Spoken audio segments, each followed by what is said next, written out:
सिरसा पहुंचे हैं। आज किसानों का काफी नुकसान हुआ है। अगर पिछले दिनों की बात करें, ज्ञापन भी सौंपा गया है, तो क्या क्या मांगे रखी गई? देखिए, आपने तो सारा कवर किया है। चोपटा के रूपाणा और लुदेसर गांव में 500 एकड़ कणक में आग लग गई और जल करके गेहूं राख हो गया।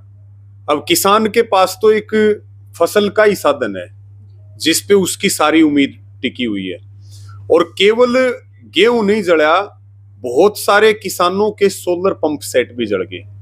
कुछ जो है ट्रैक्टर भी वहां जले हैं, तो बड़ा नुकसान हुआ है।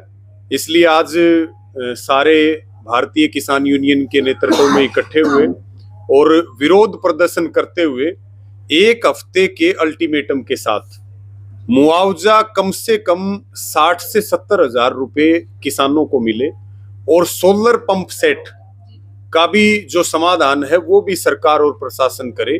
तो आज ज्ञापन आपके डीसी को दिया है और एक हफ्ते का समय दिया। हम उम्मीद करेंगे कि एक हफ्ते में किसानों का सर्वे करवा करके, उनकी गिरदावरी करवा करके, उनकी स्पेशल गिरदावरी करवा करके उनके नुकसान की भरपाई होगी। क्योंकि जिन किसानों का सोलर पंप सेट जल गया, अब उन्होंने अगली फसल की बिजाई करनी है, तो उसके लिए भी पानी की व्यवस्था नहीं है।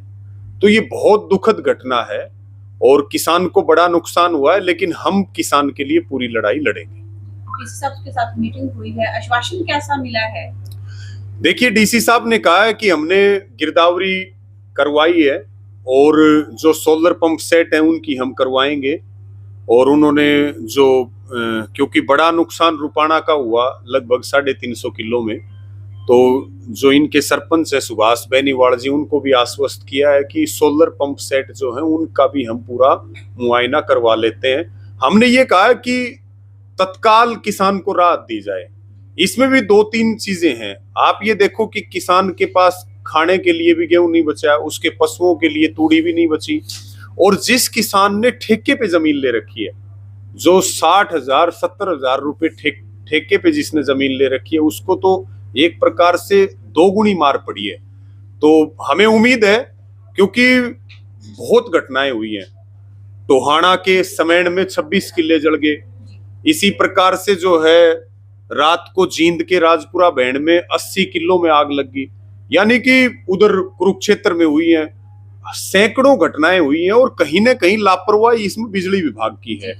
और जो ये आपका फायर ब्रिगेड है, ये दो दो ढाई ढाई तीन तीन घंटे में आते हैं। मुख्यमंत्री के बेड़ों में भी आपको फायर ब्रिगेड मिलेगी, मंत्रियों के साथ भी मिलेगी, लेकिन किसान के खेत में आग लगे। और मुझे तो यहाँ आने के बाद पता चला ये रूपाणा में जो आग लगी हुई थी, ये तो वो थोड़ा हवा का रुख बदली हो गया, नहीं तो पूरे गांव को अपने चपेट में ले लेती। भाई, आग का और जो पानी का आतंक है उसको तो फिर कौन रोक पाएगा। वो तो थोड़ा सा हवा का रुख बदल गया तो गांव का बचाव हो गया। जी, काफी बड़ी लापरवाही है वो बिजली विभाग की देखने को मिली है। अगर 45 एरिया की बात करें या पंजाबी बेल्ट की बात करें, तो काफी जगह पर ऐसी घटनाएं हैं वो हुई है। यहाँ पर किसानों की गांव की एकता से ही उस आग पर काबू पाया गया है, लेकिन अभी तक सभी खामोश हैं, किसी की तरफ से कोई बयानबाजी नहीं है। आप इसको कैसे देखते हैं? जैसे पराली वगैरह जलाई जाती है तो सैटेलाइट है इनके, वो काम करते हैं, लेकिन किसानों को मदद की जरूरत पड़ी, वहां पर जो फैसिलिटी थी वो नहीं पहुंची थी। कैसे देखते हैं इसको? देखिए, बड़ी बात यह है, आपने बिल्कुल ठीक कहा कि भाई पराली जले तो धुआं दिल्ली तक चला जाता है, और किसान की फसल जले तो तहसील तक भी नहीं पहुंचता है।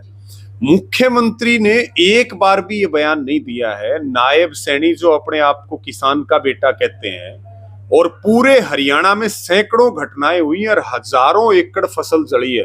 और फसल नहीं, कई जगह तो पशु भी जल गए, कई जगह ट्रैक्टर थ्रेसर जल गई, कंबाइन जल गई। यहाँ सोलर पंप की आप बात कर ले, मकान के मकान जल गए। लेकिन मुख्यमंत्री की एक बार भी ये स्टेटमेंट नहीं आई कि हम स्पेशल गिरदावरी करवाएंगे, हम किसानों को मुआवजा देंगे। वो कह रहे हैं कि बिजली विभाग वालों ने शर्म बेच खाई है, फायर ब्रिगेड वाले उनके भी बाप हैं, तो किसान जाए तो जाए कहां पे। हम तो आपके माध्यम से भी सरकार से ये मांग करते हैं कि मुख्यमंत्री अगर वाकई में किसान के हितैषी हैं, तो एक कानून ऐसा बना दे कि इस प्रकार की घटना कोई भी होती है तो उसके लिए किसान को एक निश्चित मुआवजा मिलना चाहिए। किसान के पास यही काम नहीं है कि वो पंचायतें करेगा, वो धरने प्रदर्शन करेगा। आज आप ये देखिए कि हम अब पंचायतें करें, आंदोलन करें या किसान खेत में अपना काम करे, आज के दिन एक आदमी के दो आदमी हो रहे हैं।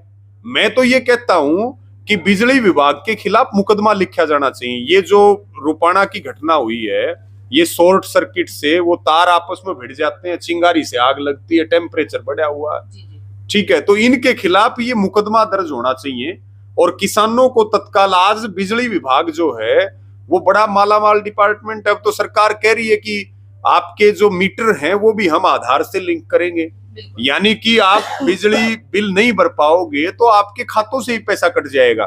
तब हम ये बात कह रहे हैं कि भाई ये बड़ा मालदार महकमा हो रहा है, ये घोटाले तो दिखाते हैं, वो अलग बात है कि हमारे डिपार्टमेंट में घाटा है निगम में, तो इनसे रिकवरी करके किसान को तुरंत राहत दो। कम से कम गलती किसकी है? निगम की। क्या लाइन खेत में से जारी है? किसान को क्या कोई रॉयल्टी मिलती है? किसान को क्या कोई मुआवजा मिलता है? किसान अपनी फसल भी नहीं बचा सकता, कितना बड़ा संकट है आप देखिए।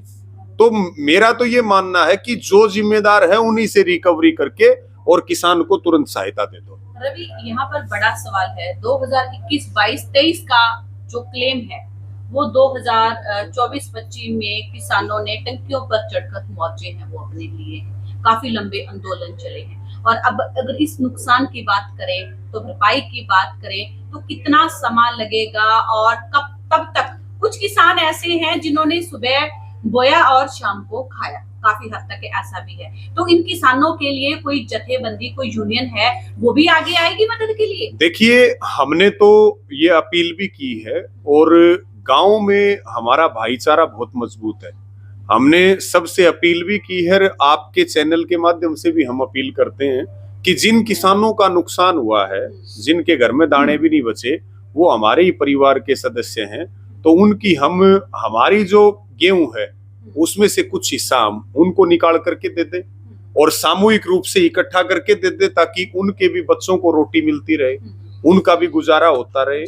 तो इसके लिए हम पूरे तरीके से मुस्तैद हैं कि इन किसानों की, सरकार से हम जो मांग कर रहे हैं वो कर रहे हैं, लेकिन हम एक भाईचारे के तौर पे भी ये अपील कर रहे हैं कि इन किसानों की मदद हर तरीके से की जाए। और बात आपने जो की बीमा क्लेम की और मुआवजे की, ये अपने आप में गंभीर प्रश्न है। कितना बड़ा आंदोलन चला, ये NH9 तक जाम करना पड़ा। आज आपने देखा भिवानी में 350 करोड़ का घोटाला, जो कृषि मंत्री पूर्व हैं JP दलाल की रहनुमाई में 350 करोड़ का घोटाला हुआ, हम उसके ऊपर भी लगे हुए हैं। तो मुद्दे बहुत सारे हैं। अभी एक विरोध प्रदर्शन हमारा संयुक्त किसान मोर्चा का चल रहा है। कल आपको पता था दिल्ली में मीटिंग थी मोर्चे की, और जो अमेरिका के उपराष्ट्रपति हैं वो आज भारत में आए हैं। और फ्री ट्रेड एग्रीमेंट, यानी कि अमेरिका के जो राष्ट्रपति हैं डोनाल्ड ट्रंप, वो एक तरह से तानाशाही का इस दुनिया में नया रूप है। वो टैरिफ के नाम पे टेररिज्म फैला रहे हैं। वो कह रहे हैं हमारी खेती को, हमारे एग्रीकल्चर प्रोडक्ट्स को, डेयरी प्रोडक्ट्स को, हमारे पोल्ट्री प्रोडक्ट्स को भारत की मार्केट दीजिए, क्योंकि दुनिया की सबसे बड़ी मार्केट है भारत। वो कह रहे हैं ड्यूटी को जीरो करिए। तो 3 दिन के लिए दुश्मन देश का जो प्रतिनिधि है वो जयपुर में उपराष्ट्रपति आया है। तो संयुक्त किसान मोर्चा जो है वो विरोध कर रहा है, और ट्रंप के और प्रधानमंत्री के पुतले जो है वो 3 दिन तक पूरे देश में जलाए जाएंगे। हम ये मानते हैं कि अगर ये फ्री ट्रेड एग्रीमेंट जो लगभग अगस्त का समय तय है, ये अगर होता है तो भारत के किसानों पे और पशुपालकों के डेथ वारंट पे सरकार साइन करेगी। हम इसका विरोध कर रहे हैं।